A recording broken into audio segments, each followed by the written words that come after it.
قرآن مجید کا 98واں سورہ سورہ بینہ۔ سورہ بینہ کے متعلق چند مختصر نکات تلاوت و ترجمے کے ساتھ۔ بسم اللہ الرحمن الرحیم۔ سورہ بینہ موجودہ ترتیب کے اعتبار سے قرآن مجید کا 98واں اور ترتیب نزول کے لحاظ سے 100واں سورہ ہے۔ یہ سورہ مدینہ منورہ میں نازل ہوا۔ اس سورہ کا نام اس کی پہلی آیت کی مناسبت سے سورہ بینہ رکھا گیا ہے، اور بینہ عربی زبان میں کھلی ہوئی دلیل کو کہتے ہیں۔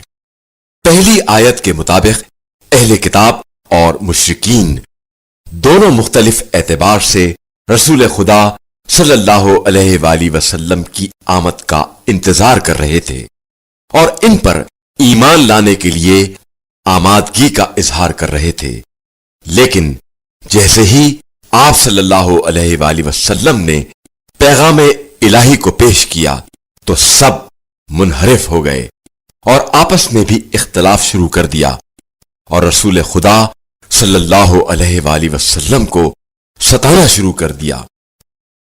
آیت نمبر 7 کے بارے میں اہل سنت کے مشہور مفسرین علامہ طبری، علامہ سیوطی اور علامہ حلبی نے اپنی اپنی تفاسیر میں بیان کیا ہے کہ خیر البریہ یعنی بہترین مخلوق سے مراد حضرت علی علیہ السلام کی ذات اور ان کے ماننے والے ہیں۔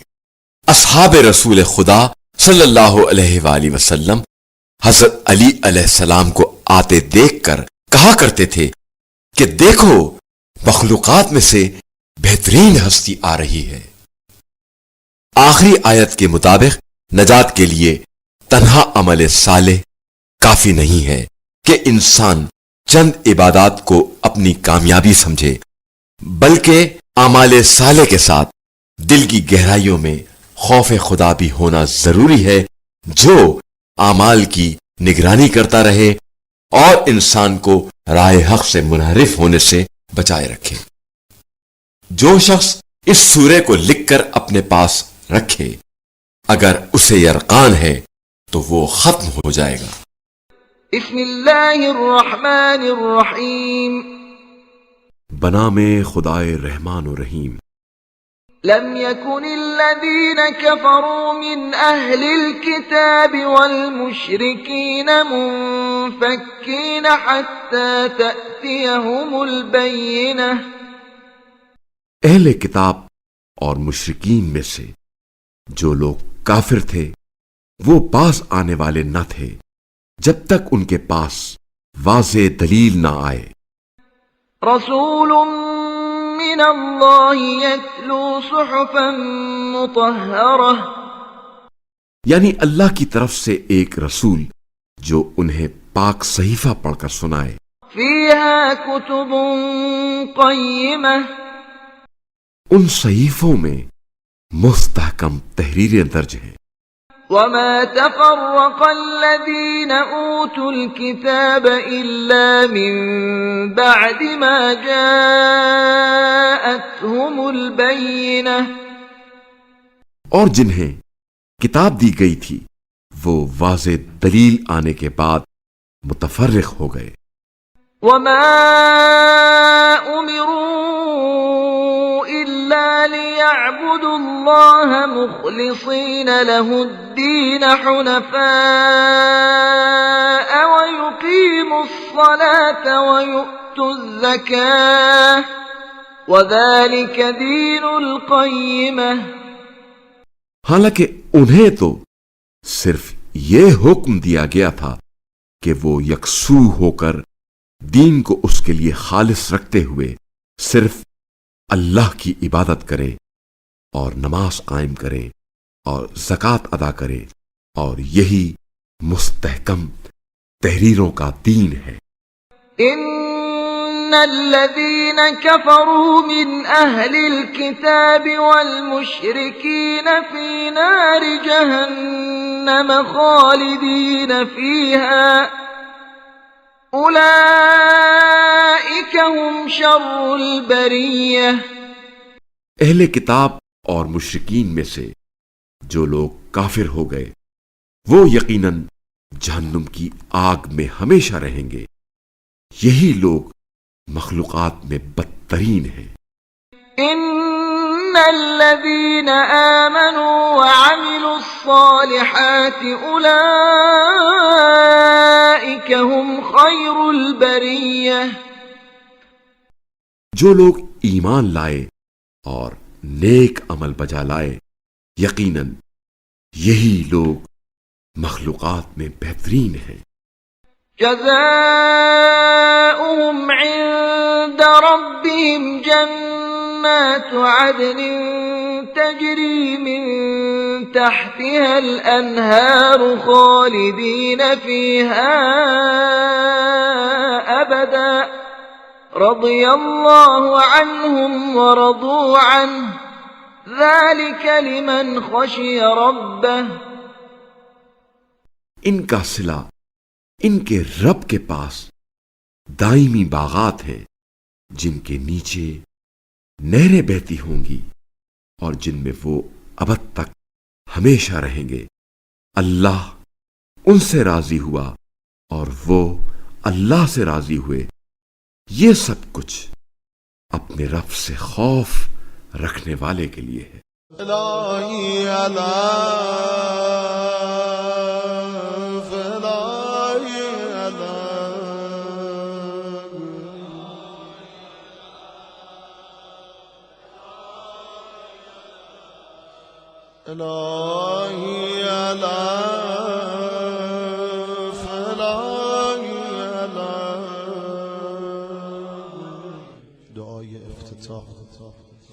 اللهم إني أفتتح الثناء بحمدك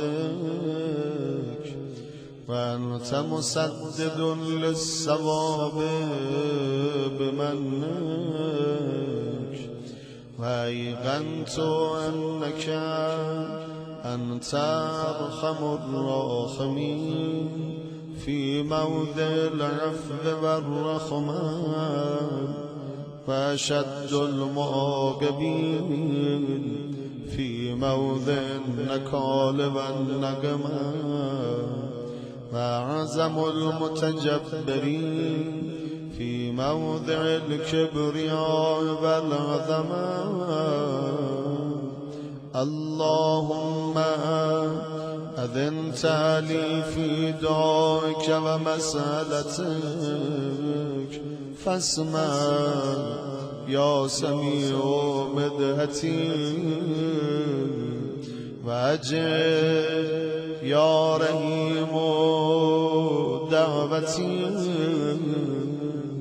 وأقل يا غفور عثرتي فكم يا إلهي من كربة قد فرجتها وهموم قد كشفتها وأثرة قد أقلتها ورحمة قد نشرتها وهلقة بلاء قد فككتها۔ الحمد لله الذي لم يتخذ صاحبة ولا ولدا ولم يكن له شريك في الملك ولم يكن له ولي من الذل وكبره تكبيرا۔ الحمد لله بجميع محامده كلها على جميع نعمه كلها۔ الحمد لله الذي لا مضاد له في ملكه ولا منازع له في أمره۔ الحمد لله الذي لا شريك له في خلقه ولا شبيه له في عظمته۔ الحمد لله الفاشي في الخلق أمره وحمده الظاهر بالكرم مجده الباسط بالجود يده الذي لا تنقص خزائنه ولا تزيد كثرة العطاء إلا جودا وكرما إنه هو العزيز الوهاب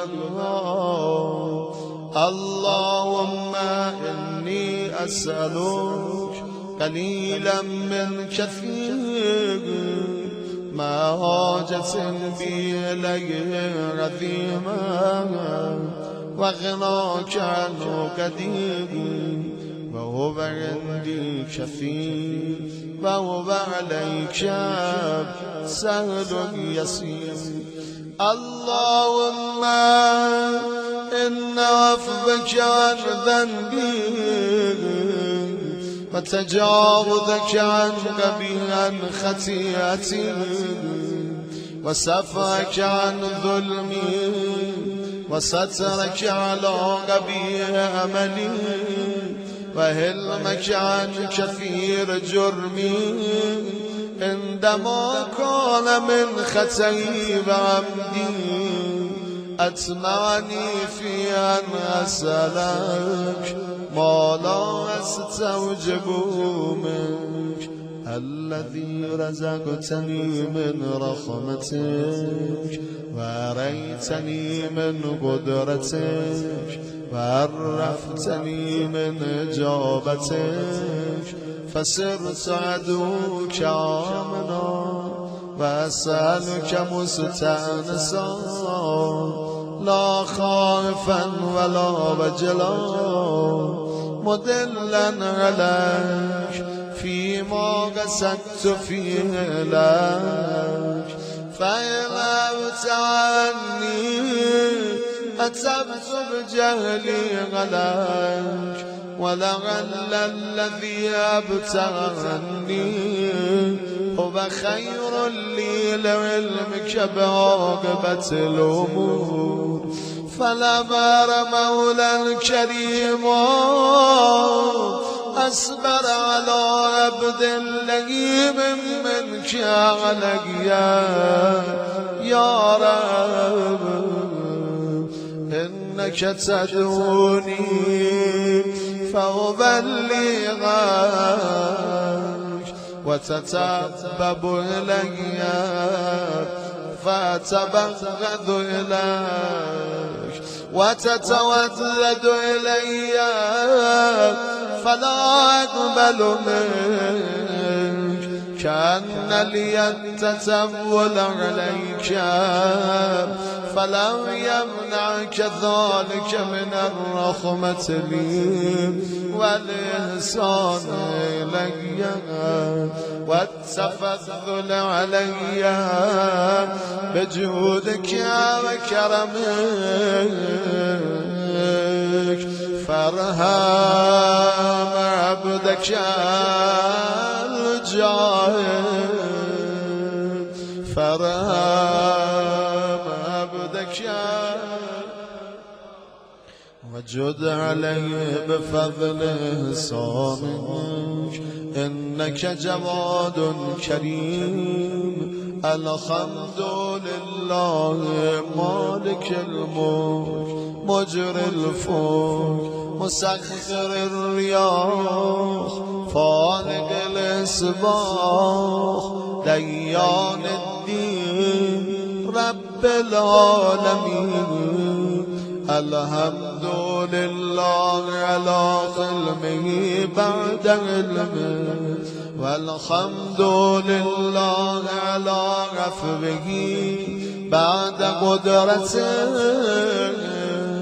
والحمد لله على طول عناته في غضبه وهو قادر على ما يريد الحمد لله خالق الخلق باسط الرزق فالق الاسباب ذي الجلال والإكرام والفضل والعنوان الذي بعد فلا يرى وقرب فشهد النجوى تبارك وتعالى الحمد لله الذي ليس له منازع يعادل ولا شبيه يشاكل ولا ظهير يعازد قهر بعزته الأعزاء وتواضع لعظمته العظماء فبلغ بقدرته ما يشاء الحمد لله الذي يجيبني حين أنادي ويستر علي كل عورة وأنا أسير ويعظم النعمة علي فلا أجازي وكم من موهبة هنيئة قد أعطاني وعظيمة مخوفة قد كفاني وبهجة مونغة قد أراني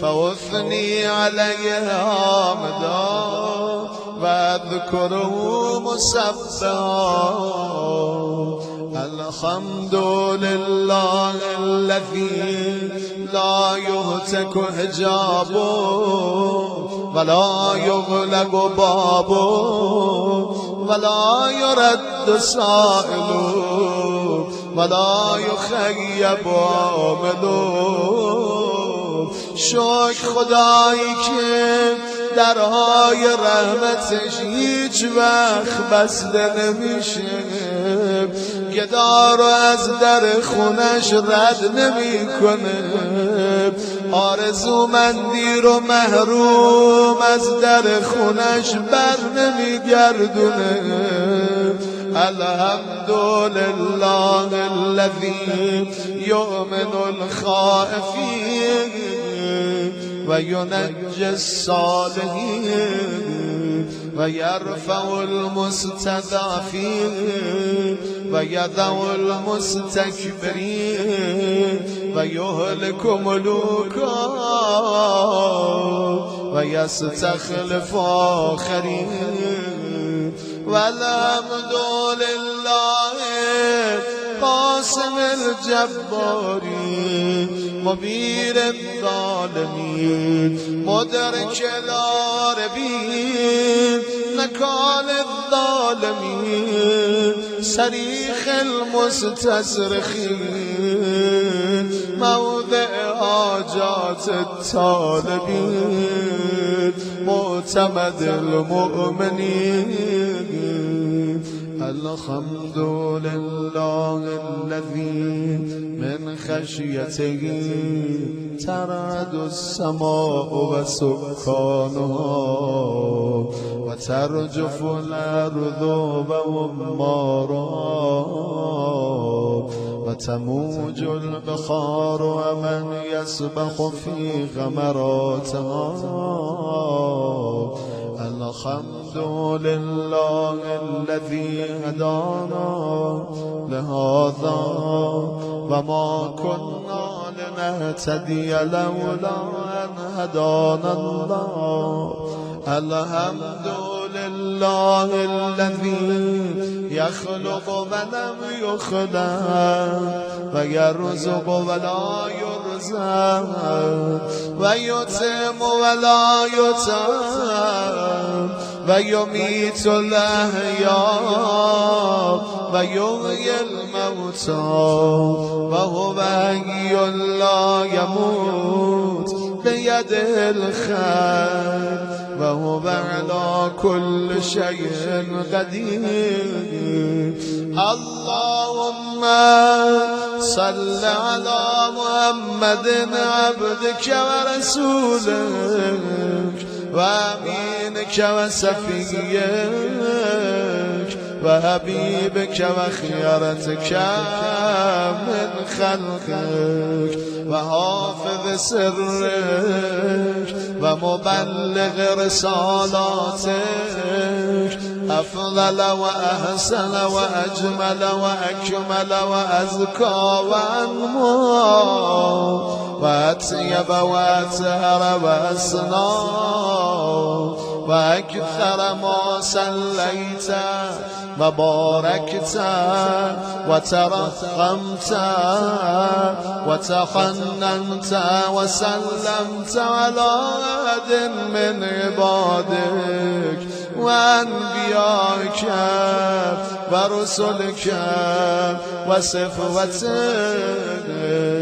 وأهل الكرامة عليك من خلقك دلابرت وهرم علي مرتضى. اللهم وصل على علي أمير المؤمنين ووسيء رسول رب العالمين عبدك ووليك وأخي رسولك وحجتك على خلقك وآيتك الكبرى والنبأ العظيم.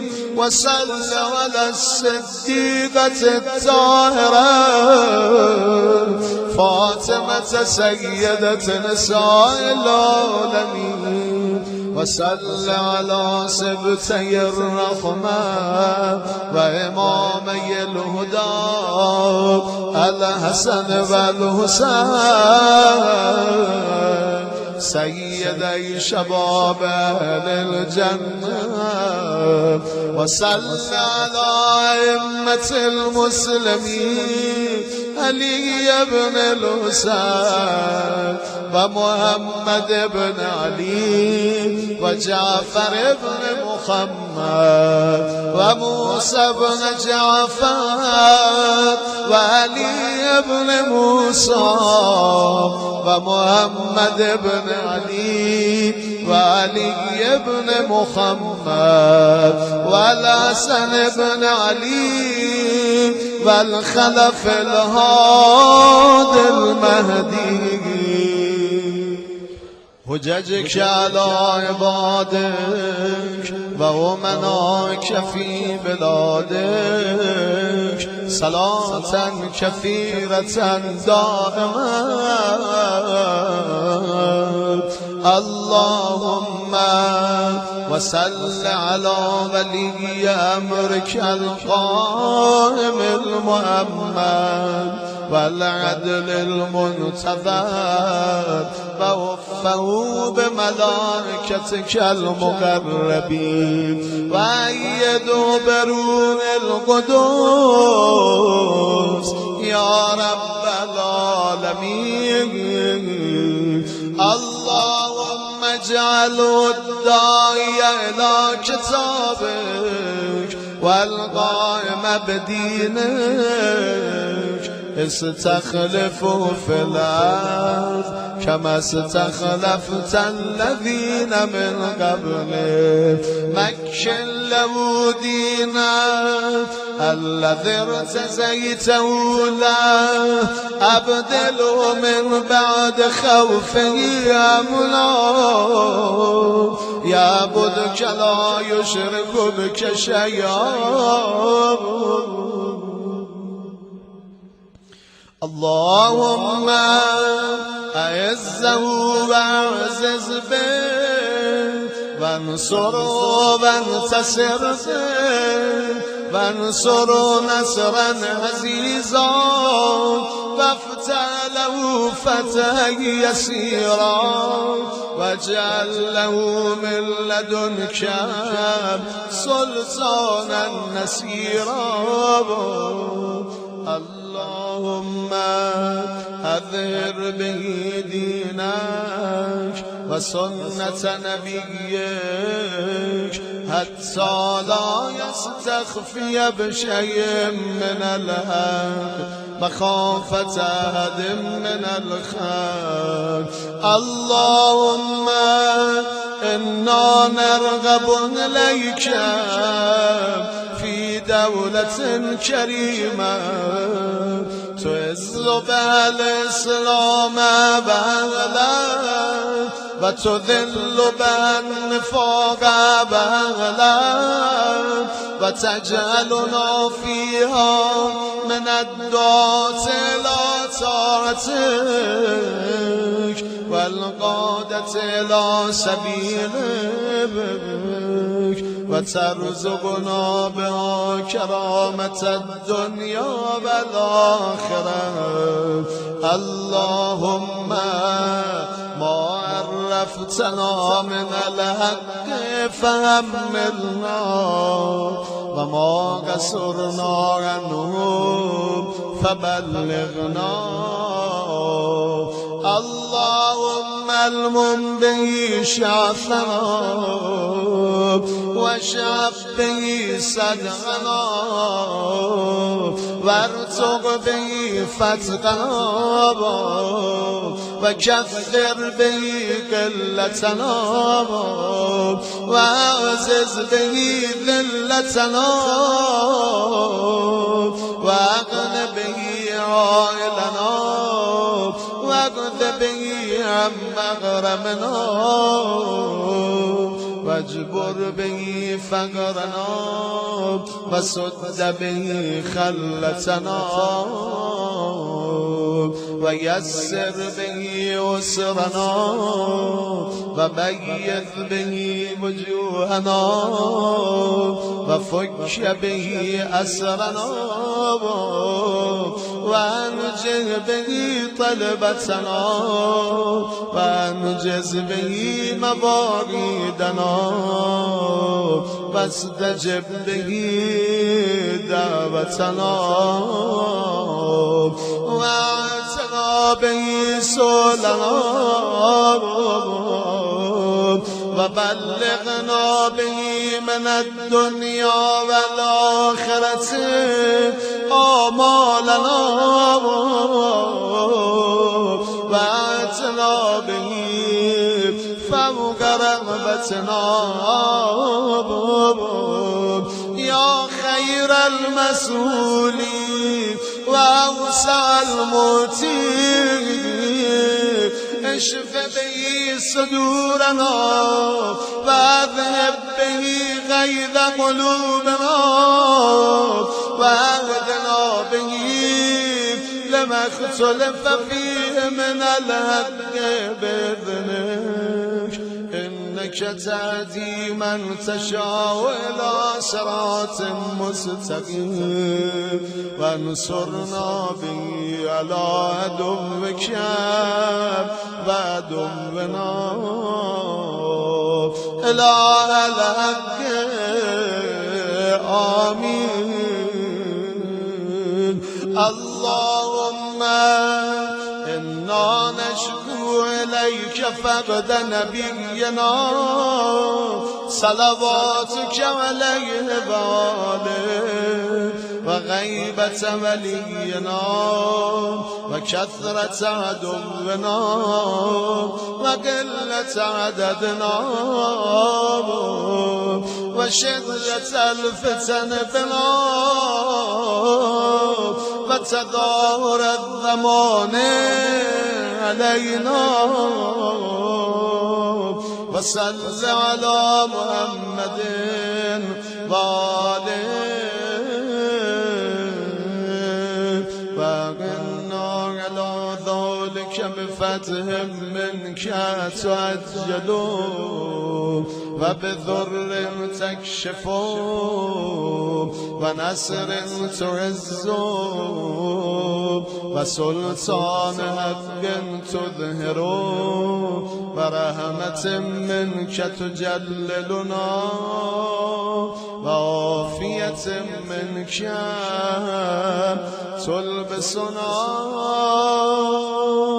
برحمتك يا أرحم الراحمين.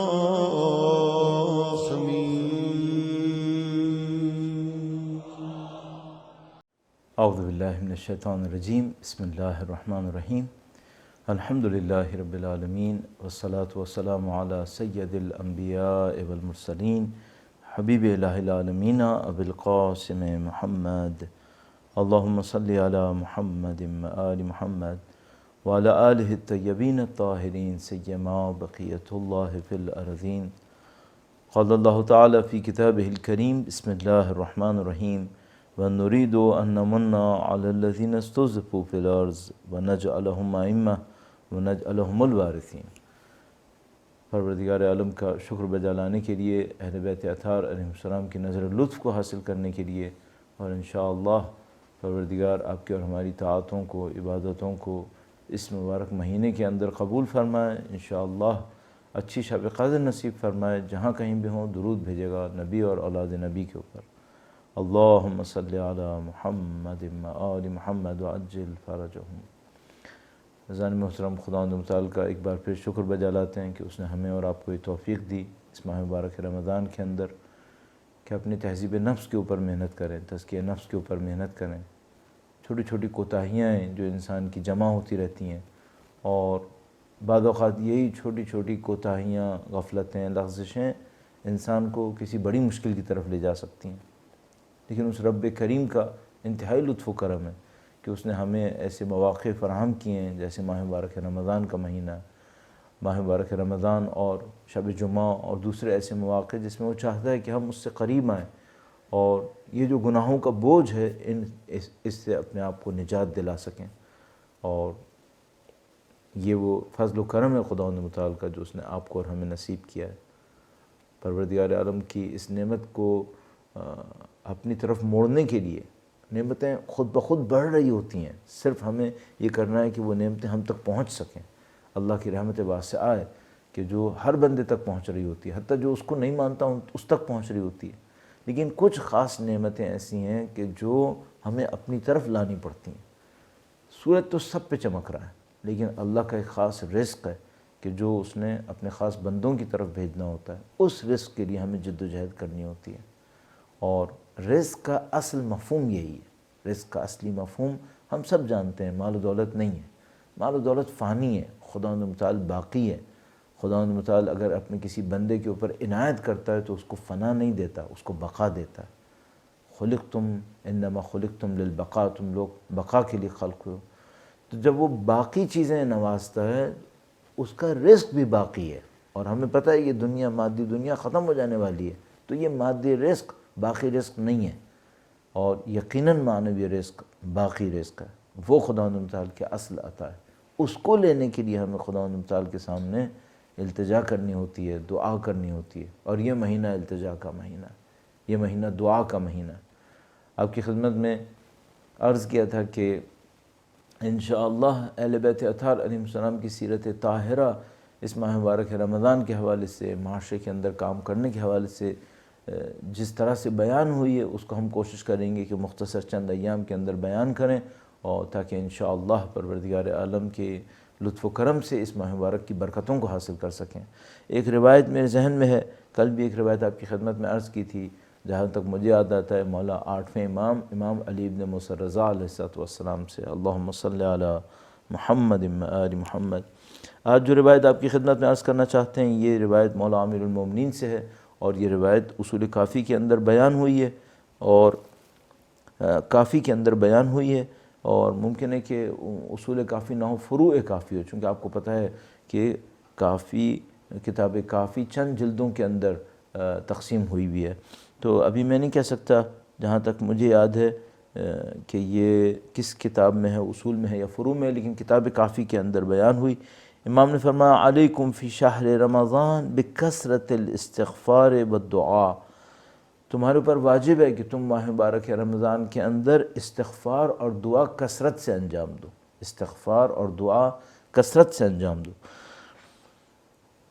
فَأَمَّا الدُّعَاء فیدفع بہ عنکم البلا واما الاستغفار فیمحی ذنوبکم، تم پہ ضروری ہے کہ ماہ مبارک کے مہینے میں کثرت سے استغفار اور دعا کیا کرو۔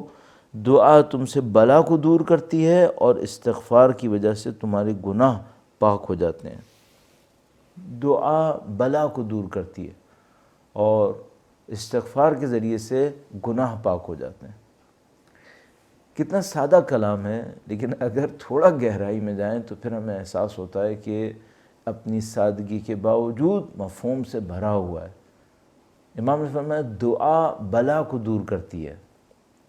ایک جو مشکل ہم لوگوں کے ساتھ پیش آ رہی ہے آج کے زمانے میں، خاص کر پہلے بھی ہوتی تھی، پہلے کم تھی، آج زیادہ ہو گئی ہے، وہ یہ کہ ہماری ویکیبلریز اور ہماری جو بھی بول چال کے اندر لغات ہیں، جو ورڈز ہم استعمال کر رہے ہیں، وہ ہماری مینٹیلٹی کو ریفلیکٹ کر رہی ہیں، اور ہماری مینٹیلٹی بدقسمتی سے آہستہ آہستہ آہستہ آہستہ اس میں ڈھلتی جا رہی ہے جو ہمارے اطراف میں موجود ہے۔ تو مثال کے طور پر اگر آپ آسٹریلیا کے اندر موجود ہیں تو آہستہ آہستہ جو آسٹریلین معاشرے کے اندر مینٹیلٹی ہے وہ آپ کی ذہنیت کے اوپر اثر انداز ہوگی، اور میں اگر مثال کے طور پر کسی اور ملک کے اندر ہوں تو میرے ساتھ بھی یہی ہو رہا ہوگا۔ بہت کم لوگ ایسے ہوں گے کہ جو ماحول سے متاثر نہ ہوں اور اپنی مینٹیلٹی کو، اپنے سوچنے سمجھنے کو وہ خالص کریں خدا متعال کے دین کے لیے۔ بہت مشکل کام ہے، بہت مشکل کام ہے۔ تو اس وجہ سے کیا ہو رہا ہے کہ ہماری لغات بھی اسی مینٹیلٹی کو ریفلیکٹ کر رہی ہوتی ہیں، اور آہستہ آہستہ ہمارا ذہن ویسے ہی سوچنا شروع کر دیتا ہے۔ اب مثلا میں نے یہ جب حدیث آپ کی خدمت میں عرض کی تو اس میں لکھا کہ امام نے فرمایا کہ دعا بلا کو دور کرتی ہے، تو میں اپنے آپ سے پوچھتا ہوں کہ بھئی یہ جو بلا، جس کو ہم بلا کہتے ہیں، وہ بلا کیا ہوتی ہے؟ تو مثال کے طور پر میرے جیسا آدمی سوچے گا کہ بھئی بلا یہ ہوتی ہے کہ مثلا مجھے کسی جگہ پہ نقصان ہو گیا، یہ ایک بلا ہے، یہ ایک مشکل ہے۔ یا مثال کے طور پر میری گاڑی کا ایکسیڈنٹ ہو گیا نعوذ باللہ تعالیٰ، تو مثلا یہ ایک بلا ہے، یہ ایک مشکل ہے۔ یا مثلا میرا ہاتھ ٹوٹ گیا، یہ بھی ایک بلا ہے، تو یہ ایک مشکل ہے۔ اچھا، اگر دعا بلا کو روکتی ہے تو دوسری طرف سے ہمارے پاس روایات موجود ہیں کہ مومن کی تو پوری زندگی مشکلات کے اندر ہوتی ہے، اس کی پوری زندگی مشکلات میں گھری ہوئی ہوتی ہے۔ اگر موقع ملا تو کل آپ کی خدمت میں روایتوں کے اس روایت کے الفاظ کو عرض کرنے کی کوشش کروں گا۔ امام نے ایک جگہ پہ فرمایا کہ مومن کی مثال ایسی ہے کہ کبھی مشکل ایک طرف سے اس کو دھکا دیتی ہے، کبھی دوسری طرف سے دھکا دیتی ہے۔ تو اگر ہم مومن کی زندگی کو دیکھیں جو اہل بیت اطہار نے بیان کی ہے تو وہ تو سراسر بلا ہی بلا ہے۔ تو پھر یہ جو دعا بلا کو دور کرتی ہے وہ کیا ہے؟ اور مثلا ہمارے پاس اتنی روایات موجود ہیں۔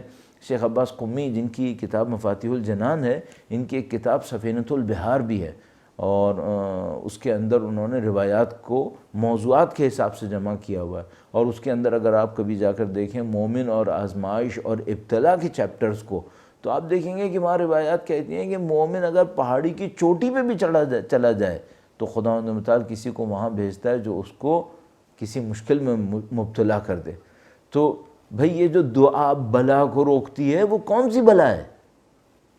ان روایات کی روشنی میں جو کہہ رہی ہے کہ مومن بلاؤں کے سامنے ہی رہتا ہے، تو ہمیں جواب ملتا ہے کہ بھائی یہ بلا وہ بلا نہیں جس کو تم بلا کہتے ہو۔ بلا یعنی دین کے اندر مشکل آ جانا، بلا یعنی ایمان سے محروم رہ جانا، بلا یعنی شک کے اندر مبتلا ہو جانا، اس کو ہم در حقیقت بلا تعبیر کریں گے۔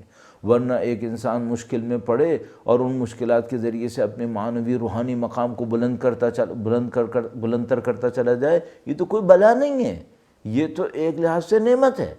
اور ہمارے پاس روایت موجود ہے اللہ کے نبی کی طرف سے کہ جس میں اللہ کے نبی نے ارشاد فرمایا کہ اگر لوگوں کو یہ پتہ چل جائے کہ اللہ ان کو مشکلات کے بدلے میں کیا دینے والا ہے تو دعا کریں گے کہ ان کے جسم قینچیوں سے کاٹے جائیں تاکہ خدا سے وہ انعام حاصل کر سکیں جو ان مشکلات کے بدلے میں نصیب ہونا ہے۔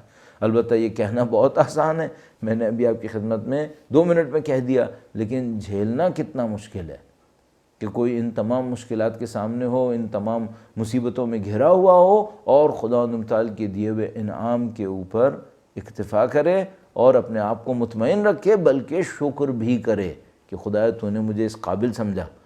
تو یہ بہت سخت کام ہے۔ تو یہ جو بلا دعا بلا کو روکتی ہے۔ وہ بلا کون سی ہے؟ اصل بلا وہ بلا ہے جو ایمان کو زائل کر دے، اصل بلا وہ بلا ہے کہ جو ہماری ابدی زندگی کو ضائع کرے۔ اب ممکن ہے کوئی ہم سے پوچھے کہ مولانا اگر ہم دنیا کی مشکل کو دور کرنے کے لیے دعا مانگیں تو کیا یہ دعا مانگنا غلط ہے؟ نہیں، بالکل صحیح ہے، کیونکہ جب مومن بھی دنیا کی مشکل میں پڑتا ہے تو وہ بھی اللہ سے دعا مانگے گا، اور وہ اللہ سے دعا کیا مانگے گا؟ اس میں تھوڑا سا فرق ہوگا۔ عام آدمی اگر مشکل میں پڑے گا تو فوراً خدا سے نعوذ باللہ تعالی ممکن ہے شکوہ کرے اور کہ خدا تو نے مجھے اس مشکل میں کیوں ڈالا، ممکن ہے وہ یہ کہہ ڈالے۔ مومن یہ نہیں کہے گا، مومن بھی دعا کرے گا، اور مومن دعا کرے گا تو کیا کہے گا خدا سے؟ خدا سے کہے گا خدایا مجھے اہل صبر بنا، خدایا مجھے اہل شکر بنا، خدایا مجھے شکوہ و شکایت سے محفوظ فرما، خدایا میرے دل کو اطمینان نصیب فرما۔ مومن کا دعا کرنا مشکل کے مقابلے میں اس طرح سے ہوگا، خدایا مجھے ناانصافی سے محفوظ فرما، خدایا مجھے شکر کے ترک کرنے سے محفوظ فرما۔ وہ اس طرح سے دعا مانگے گا۔ اور ہمارے پاس مولا کا فرمان موجود ہے کہ یہ دعا مت مانگو، اس انداز میں موجود ہے، یہ دعا مت مانگو کہ خدا مشکل نہ دے، فرمایا یہ مت مانگو، کیوں اگر مشکل نہیں آئی تو تم ترقی کیسے پاؤ گے، تم تکامل کیسے حاصل کرو گے؟ تو دعا کیا مانگیں؟ فرمایا دعا مانگو کہ خدا مجھے استقامت دے، خدا مجھے مشکل کو جھیلنے کی طاقت دے، خدا مجھے ایسا صبر دے اور اتنی صلاحیت دے کہ میں ان مشکلات کے مقابلے میں صبر کروں اور تیرے دین کے اوپر باقی رہوں۔ تو یہ جو اوورآل مشکل ہے ہمارے ساتھ وہ یہ کہ مختلف جگہوں کی مختلف زمانوں نے ہمارے اوپر اثر ڈالا ہے اور ہماری مینٹیلٹی کو تھوڑا سا چینج کیا ہے، اور ہمارے لیے بہت زیادہ ضروری کیا ہوگا؟ بہت زیادہ ضروری ہوگا کہ ہم اہل بیت کی روایات پہ تمسک کریں، روایات کو اس کے صحیح مفہوم کے اندر سمجھنے کی کوشش کریں، اور کوشش کریں کہ ہماری زندگی، ہماری مینٹیلٹی اس کے حساب پر ڈھلے۔ پھر ہماری فکر اس کے حساب سے ہوئی تو پھر بہت ساری زندگی کے مسائل کو ہم ایک اور طریقے سے دیکھیں گے، ہمارا دیکھنے کا انداز ہی کچھ اور ہوگا۔ اب بدقسمتی میں نے عرض کیا میرے ساتھ جیسے یہ ہو گئی کہ مثلا میں ایک جگہ پہ رہتے ہوئے آہستہ آہستہ اس کے رنگ میں ڈھل گیا، اور وہ جو روایات تھیں ان کو بھی میں نے اپنے رنگ میں ترجمہ کرنا شروع کر دیا۔ اس مشکل سے بہت سختی سے ہمیں مقابلہ کرنا پڑے گا تاکہ ہم اس سے محفوظ رہیں، اور طریقہ میں نے آپ کی خدمت میں عرض کر دیا، وہ یہ کہ آپ ایک روایت کو دیکھیں، اس کے الفاظ کو اس رنگ میں سمجھنے کی کوشش کریں جو اہل بیت کی مجموعی آئیڈیالوجی کے ساتھ میچ کرتی ہو، تو پھر ہم آسانی سے انشاءاللہ اس مرحلے سے گزر سکیں گے۔ تو روایت کا پہلا حصہ تھا، فرمایا کہ علیکم فی شہر رمضان بکثرت الاستغفار والدعاء، تمہارے لیے تم پر ضروری ہے کہ رمضان مبارک کے مہینے میں کثرت سے استغفار اور دعا کیا کرو۔ دعا تم سے بلا کو دور کرتی ہے، اور بلا کا مفہوم میں نے آپ کی خدمت میں عرض کیا، وَأَمَّا الْإِسْتِغْفَارُ فَيَمْحِي ذُنُوبَكُمْ، اور یہ جو تم استغفار کثرت سے کرو گے تو یہ تمہارے گناہوں کو مٹا دے گا۔ استغفار کثرت سے کرنا گناہوں کو مٹا دے گا۔ تھوڑا سا میں آپ کا وقت لوں اور اس موقع سے فائدہ اٹھاتے ہوئے، ہم چونکہ شب قدر کی بھی بہت نزدیک ہیں، اور جب یہ ریکارڈنگز آپ دیکھ رہے ہوں گے تو میرا اپنے خیال ہے کہ آپ ماہ رمضان کی 16ویں تاریخ کے اندر ہوں گے انشاءاللہ۔ تو یہ جو استغفار ہے یہ گناہوں کو مٹا دیتی ہے، اس کے حوالے سے میں چند پوائنٹس آپ کی خدمت میں عرض کر دوں کہ ہم استغفار کیسے کریں۔ اس کو میں کئی دفعہ عرض کر چکا ہوں اور اپنی زندگی میں کوشش کرتا رہتا ہوں کہ اس کو ریوائیو کرتا رہوں، اور آپ سے بھی درخواست کروں گا کہ آپ بھی کوشش کریں تو مجھے دگنا فائدہ ہوگا۔ ایک تو یہ کہ آپ کو بتانے کے بعد میرے اپنے اوپر ایک اثر پڑے کہ میں اس استغفار کو اچھے طریقے سے کر سکوں، اور دوسرا یہ ہوگا کہ جب آپ استغفار کریں گے تو انشاءاللہ اس کا کچھ ثواب مجھے بھی نصیب ہو جائے گا، اور میرے گناہوں کے اوپر بھی اس کا اچھا اثر پڑ جائے گا، گناہ مٹ جائیں گے انشاءاللہ تعالی۔ اور ظاہر ہے آپ استغفار کر رہے ہوں گے تو اصلی ثواب تو آپ ہی کو ملنا ہے۔ فرمایا کہ استغفار گناہوں کو مٹا دیتا ہے۔ اب یہ ہے کہ کون سا استغفار گناہوں کو مٹاتا ہے؟ کتنی دیر استغفار کریں تو گناہ مٹ جائیں گے؟ اب یہاں پر ہمارے سامنے ایک ایکویشن بنتی ہے، وہ یہ کہ بھائی فرض کریں میری عمر 50 سال سے اوپر ہے، ابھی جو 50 سال سے اوپر زندگی میں نے گزاری ہے، اس میں میں نے مثال کے طور پر بلوغ سے لے کے اب تک 35-40 سال گناہ کیے، 35-40 سال گناہ کیے ہیں۔ اب سال کو اگر میں 365 سے ضرب دے دوں، اور بہت خوش قسمت ہوا کہ میں نے ہر روز 10 غلطیاں کی ہوں، چھوٹی بڑی، بہت خوش قسمت ہوا۔ یہ جو خدا کی کتاب ہے یہ صرف ہمارے جسم کے کیے ہوئے کو نہیں لکھتی ہے، یہ جو کتاب ہے یہ ہمارے ذہن کے سوچے ہوئے کو بھی لکھتی ہے، اور یہ جو کتاب ہے ہماری نیتوں کو بھی لکھ لیتی ہے۔ تو یہ جو مثلا آیہ کریمہ فرماتی ہے کہ قیامت کے دن اب کتاب اور نام اعمال پکڑایا جائے گا، اب نہیں معلوم وہ قیامت کے دن سے شاید پہلے بھی کہیں پر برزخ میں ہو جائے یا بعد میں دوبارہ ہو، فرمایا وہ چیخ پڑے گا بندہ، لا یغادر صغیرۃ ولا کبیرۃ الا احصاها ما لهذا الکتاب لا یغادر صغیرۃ ولا کبیرۃ الا احصاها۔ یہ کیسی عجیب کتاب ہے کہ اس نے سب کچھ لکھ دیا ہے، چھوٹی بڑی کوئی چیز نہیں چھوڑی اس کتاب نے۔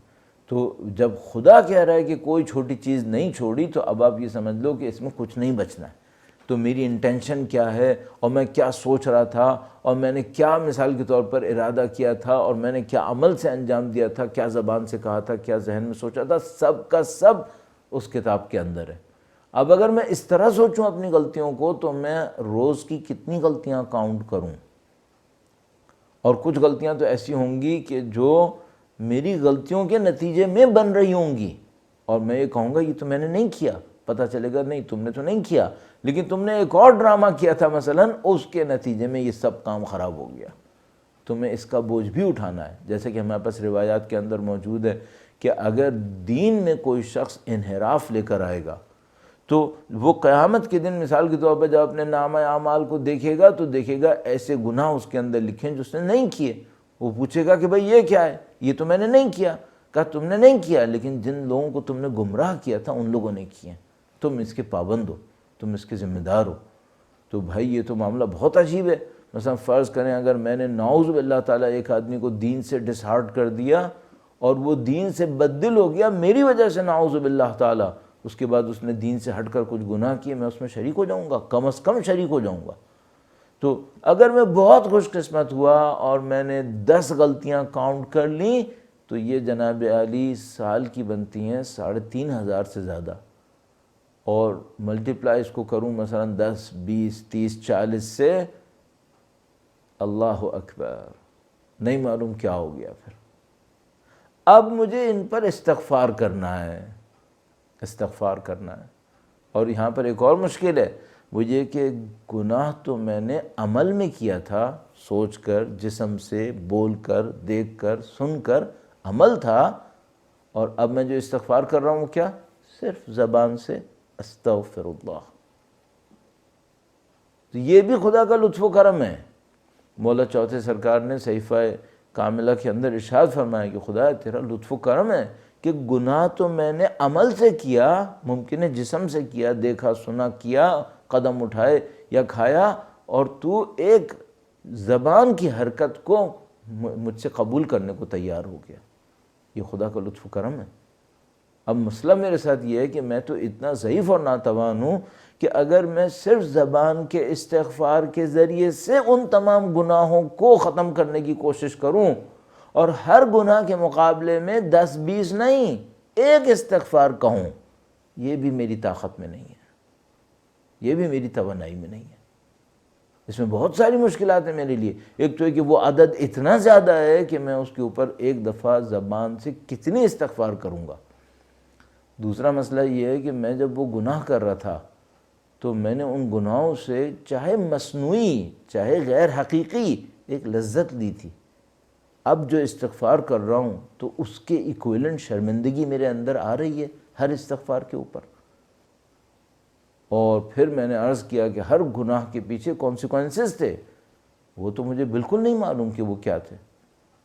تو ہم دیکھتے ہیں استغفار کا معاملہ اتنا آسان نہیں ہے۔ ہاں یہ تو رب کریم ہے۔ مثلا ایسا بھی ہوتا ہے، وہ یہ کہ انسان مثلا ایک موقع کے اوپر انتہائی شرمندگی کا احساس کرتا ہے، خداوند متعال کی بارگاہ کے اندر گڑ گڑاتا ہے، اور اس گڑ گڑانے کے دوران خدا سے 2 جملے بولتا ہے اور خدا قبول کر لیتا ہے۔ بعض اوقات ایسا بھی ہو جاتا ہے، لیکن کتنے خوش نصیب ہیں وہ لوگ جن کے ساتھ یہ ہو جاتا ہے، چونکہ ان کے دل کے اندر اس موقع پر اتنی شدید گہرائی میں شرمندگی آتی ہے، اتنا اچھا کنیکشن ان کا خدا سے بنتا ہے کہ خدا اس کنیکشن کے صلے میں ان کو پاک و پاکیزہ کر دیتا ہے۔ ہم لوگ شاید اتنے خوش قسمت نہیں ہوتے ہیں، یا نہیں معلوم ہمارے اندر کیا ہوتا ہے، خدا لطف کر دے کہ ہو جائے ایسا تو بہت ہی اچھا ہو جائے۔ تو ہمیں کیا کرنا چاہیے؟ ہمیں کوشش یہ کرنی چاہیے کہ بڑھیں ہم اسی سمت، کہ ہمارے دل کے اندر وہ تبدیلی رونما ہو جائے کہ جو ہمیں خدا کے کنیکشن میں اس طرح سیکنڈز میں پاک و پاکیزہ کر دے۔ اور اس کو حاصل کرنے کے لیے کیا کریں؟ اس کو حاصل کرنے کے لیے کریں کہ روزانہ استغفار کی پریکٹس کرتے رہیں۔ کم از کم یہ کہ کم توجہ کے ساتھ ہی کوئی استغفار کر رہا ہو، اور اللہ کا دستور ہے من جد وجد، جو کوشش کرے گا وہ پالے گا۔ اور کہتے ہیں جو دروازے کو مسلسل کھٹکھٹاتا رہے اللہ کے لیے تو خدا کبھی تو دروازہ کھول ہی دیتا ہے۔ تو کیا کروں میں؟ کوشش کیا کروں؟ میں کوشش یہ کروں کہ ہر روز استغفار کروں۔ نہیں معلوم کتنی روایات موجود ہیں، ہر روز 70 مرتبہ استغفار کرو، ہر روز 100 مرتبہ استغفار کرو۔ آپ نے ماہ شعبان کے اعمال کے اندر بھی دیکھا ہوگا، ماہ رمضان کے اندر بھی ہے۔ یہ 100 اور 70 زیادہ تر کثرت کو بتانے کے لیے کہ کثرت سے کرو، لیکن ممکن ہے کوئی 100 اور 70 کی عدد کو بھی لے لے تو برا نہیں ہے۔ اب یہ کہ مثلا میں روزانہ کس موقع پہ استغفار کروں؟ شاید بہترین وقت فجر سے پہلے کا وقت ہے۔ فجر سے پہلے کا وقت جس کو سحر کا وقت تعبیر کیا جاتا ہے، شاید یہ استغفار کرنے کے لیے مناسب ترین وقت ہے۔ کہ مثلا بیان کرتے ہیں کہ اس موقع کے اوپر خداوند متعال کی رحمتیں نازل ہونے والی ہوتی ہیں، عرش سے انسان کے لیے رحمتیں برس رہی ہوتی ہیں، تو کوئی اگر اس موقع پہ کھڑا ہو اللہ کے سامنے کہہ رہا ہو استغفر اللہ العاف العاف، تو خداوند متعال لطف فرماتا ہے اور اس کے گناہوں کو بخش دیتا ہے۔ تو وقت تو وہ مناسب ہے، لیکن مثلا اگر کوئی یہ کہے کہ بھئی میں نہیں کر پا رہا کسی بھی وجہ سے، تو بھئی کوئی بھی وقت لے لو۔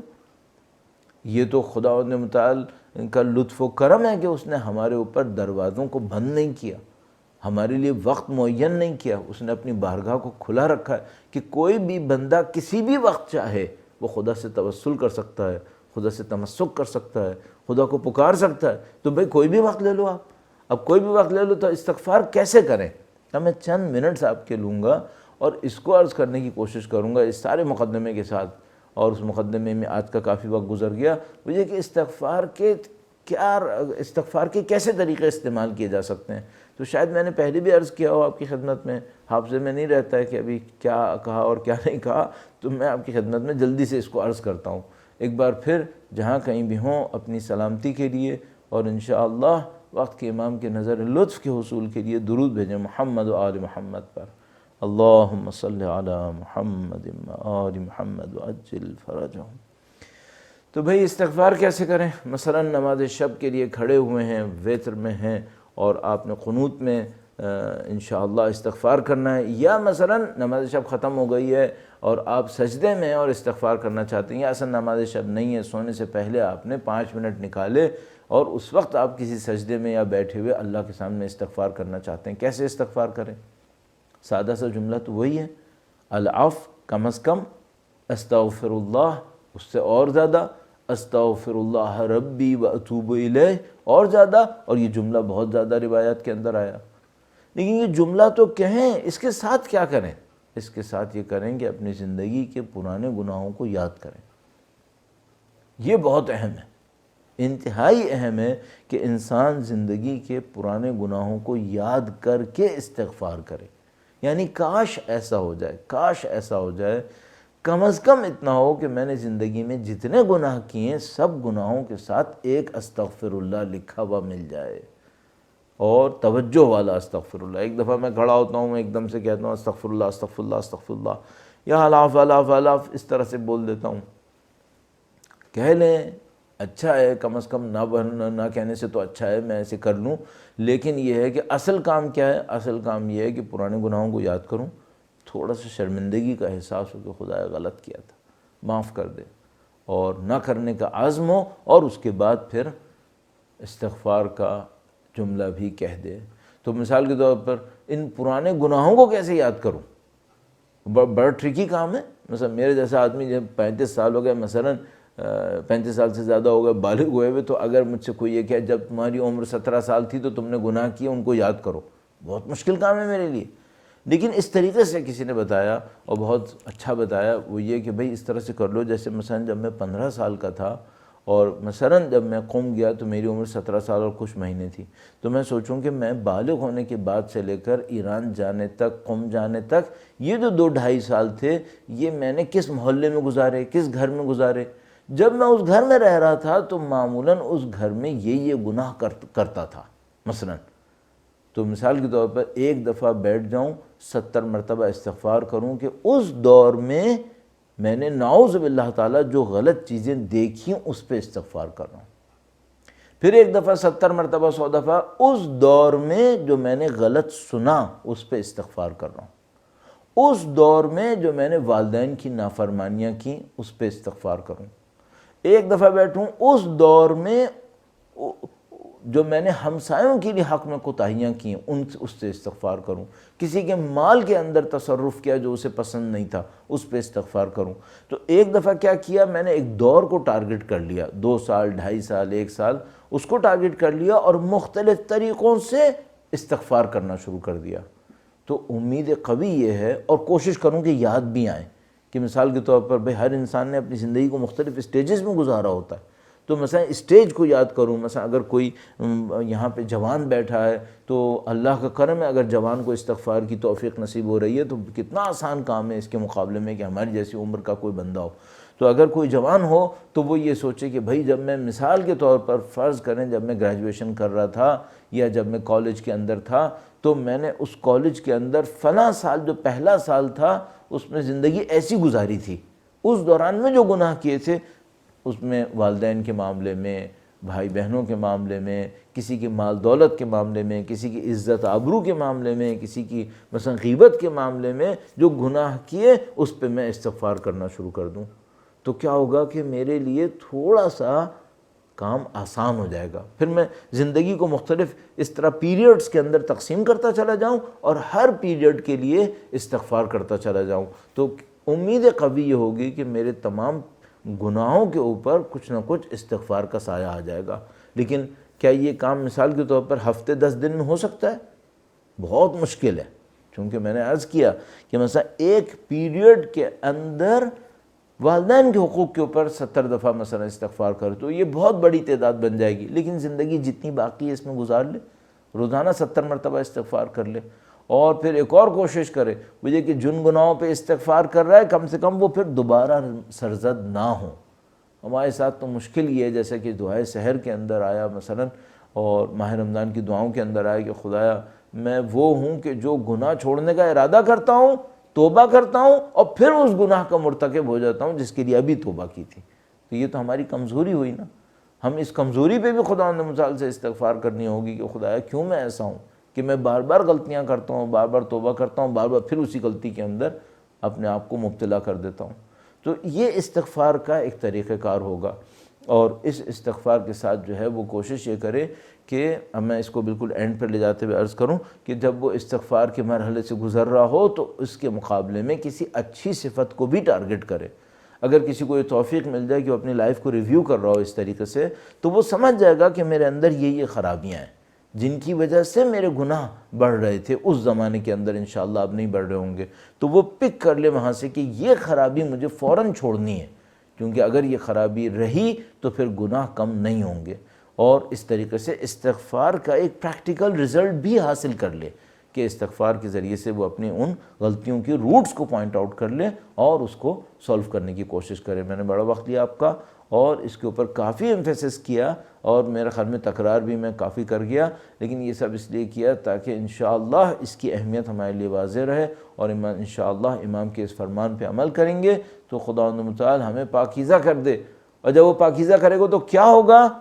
جب وہ پاکیزہ کرے گا تو پھر ہماری، اگر میں ایک جملہ کہوں ذرا سخت لگے گا، اگر ہم بہت زیادہ پاکیزہ ہو گئے تو پھر خدا ہماری جان پاکیزگی کے ساتھ لے گا. یہ جان خداوند متعال نے ہمیں امانت دی ہے، ہم نے گناہوں سے اس کو آلودہ کیا ہے نعوذ باللہ تعالی. اگر ہم اپنی اس روح کو، اپنے نفس کو، اپنے وجود کو ان گناہوں سے پاک و پاکیزہ کر دیں تو کیا ہوگا؟ پھر وہ مرحلہ آتا ہے جس کو یہ لوگ لقاء اللہ کہتے ہیں کہ انسان کی روح گناہوں سے آزاد ہونے کے بعد اللہ کی طرف رجوع کرتی ہے وَإِنَّا إِلَيْهِ راجعون کا سفر شروع ہو جاتا ہے، آسان ہو جاتا ہے، اور انسان اس میں بڑھنا شروع کر دیتا ہے۔ اللہ توفیق نصیب فرمائے۔ کہنا آسان ہے اور کرنا انتہائی سخت ہے۔ پروردگار سے دعا کرتے ہیں، خدایا تجھے واسطہ نبی اولاد نبی کا اس رجوع کے سفر کو ہم سب کے لیے آسان فرما۔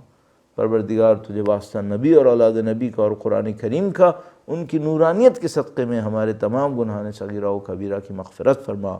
خداوندہ جہاں کہیں بھی اہل بیت کے چاہنے والے موجود ہیں، ان تمام کی توفیقات میں، ان تمام کی کامیابیوں میں اضافہ فرما، اور خدایا ہمارے امام کے ظہور مبارک میں تعجیل فرما، نصرت کی سعادت نصیب فرما، اور ان کی نصرت کی راہ میں شہادت نصیب فرما۔ ربنا تقبل منا انک انت السمیع العلیم وتب علینا انک انت التواب الرحیم بجاہ محمد و عطرتہ الطاہرین۔